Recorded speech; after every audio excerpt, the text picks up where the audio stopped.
Hello and welcome to MIM TV. My name is Jason Pitt, founder of Made in the Midlands. Today we're going to be talking about the Japanese government's recent interference with the Brexit talks and what that means and why Japanese companies should stay. If you'd like to ask a question after this commentary, you can get in touch with myself, Jason Pitt, jason@madeinthemidlands.com, or you can follow us on Twitter, Made in the Midlands, or Made in the Mids. So I'd like to start off with a Japanese proverb, which goes something like this: patience is bitter, but its fruit is sweet. And you may wonder what that means. And what that simply means is that Britain is a stable country. It's historically been stable and it's historically been growing.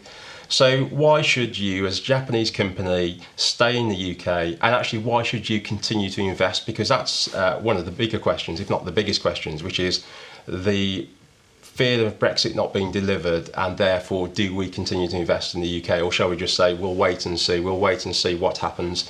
I don't think you should wait and see, and Britain is a far stabler country than pretty much everywhere in the EU, in my opinion. I was a Remain voter, so I voted to stay in the EU, but we are where we are. We voted to leave, and that's the decision that the country has taken. I think we should respect that.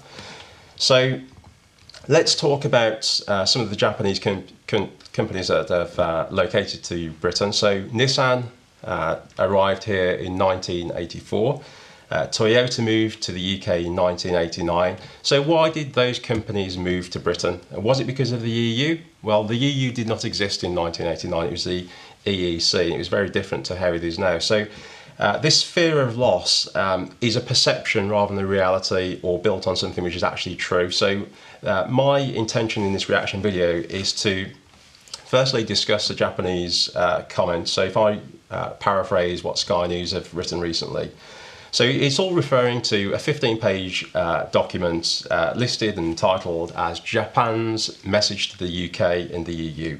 And what it wants for Brexit negotiations. So essentially what Japan wants is single market access, and I can completely understand that. If you're selling Toyota or Nissan cars and you're exporting half of those to the EU, of course you're going to want access. You don't want trade tariffs and all the rest of it. I completely understand that, as Jaguar Land Rover do not want tariffs either. So I think we both share the same view that we want to create the best possible trade deal for Britain. And I'm sure that everybody within the government will be doing exactly that. So let's dispel some of these fears. So if we are not in Britain, if we decide not to continue to invest in Britain, or we decide to invest somewhere else in the EU, where do we invest? So we could go to Germany. And Angela Merkel's party have recently been beaten into third place. And is that necessarily a safer bet?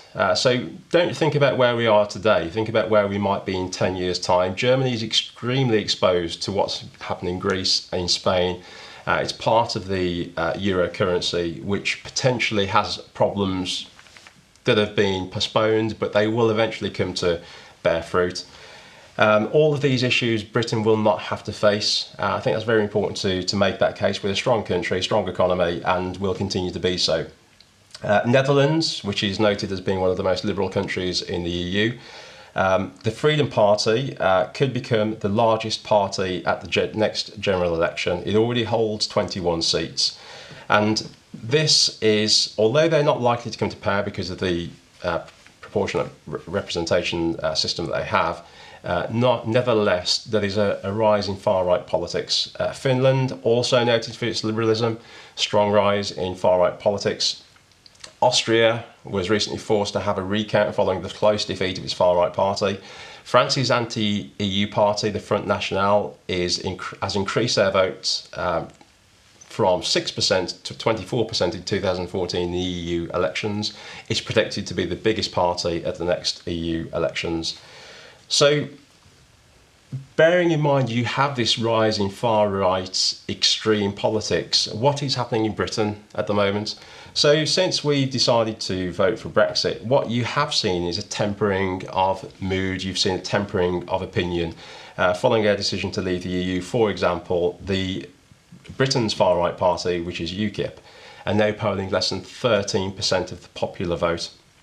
The conversation is now very much focused on the centre ground Liberal voices. They have gained momentum, and what you're seeing in Britain is a stabilisation and a sort of rationalisation of what decisions are being taken place. We're now outside of that chaotic environment, and I do think we're going to start making good decisions. And I think if you're a Japanese business, it's not just a case of do you stay in Britain or do you perhaps leave to go to an EU country. I think you should stay in Britain and you should invest in Britain. It's time to grow that market. The pound has devalued slightly, so actually this is not a bad time to start investing in Britain. Britain will emerge stronger from this. We've got some very sensible people at the top of business and government, and I would encourage Japanese companies to hold their nerve. And as I mentioned at the start of the interview, patience is bitter, but its fruit is sweet. And I absolutely believe that Japanese patience will pay dividends by continuing to invest in Britain. Thank you very much.